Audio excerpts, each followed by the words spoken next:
بات کرتی ہے۔ اب آ جائیے روزہ کا بھی اپنا اثر ہے، روزہ کی بھی تاثیر ہے۔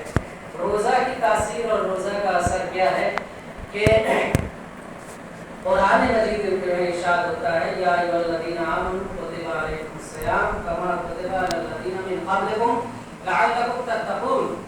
دیکھو اے ایمان لانے والو، تم سے پہلے بھی لوگوں پر روزہ فرض کیا گیا تھا، واجب کیا گیا تھا، اب تمہارے اوپر بھی روزہ فرض کیا جا رہا ہے تاکہ ہو سکتا ہے تم متقی بن جاؤ، پرہیزگار بن جاؤ۔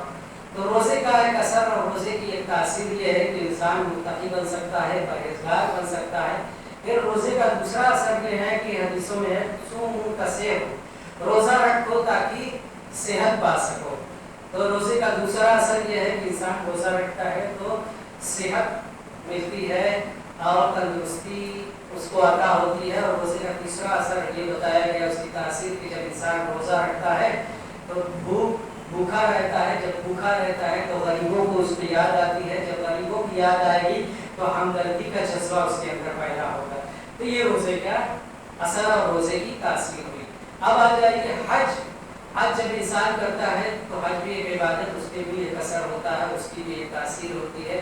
تو حج کی تاثیر یہ ہے کہ جب انسان حج کرتا ہے تو انسان کا ایمان قوی ہوتا ہے، اور حج کے لیے بیان ہوا ہے کہ جب انسان پورے ارکان حج کو مکمل کر لیتا ہے تو ایسا ہو جاتا ہے جیسے ابھی پیدا ہوا ہے، یعنی اس کے اوپر کسی طریقے کے کوئی گناہ نہیں رہ جاتے۔ تو روزے کا یہ اثر، حج کا یہ اثر اور حج کی یہ تاثیر یہ ہے کہ انسان گناہوں سے پاک ہو جاتا ہے۔ اسی طریقے سے خمس اور زکوٰۃ سے متعلق کہا گیا ہے کہ خمس اور زکوٰۃ کا اثر اور اس کی تاثیر یہ ہے کہ جب انسان خمس نکالتا ہے اور زکوٰۃ نکالتا ہے تو اس کا مال پاک و پاکیزہ ہو جاتا ہے۔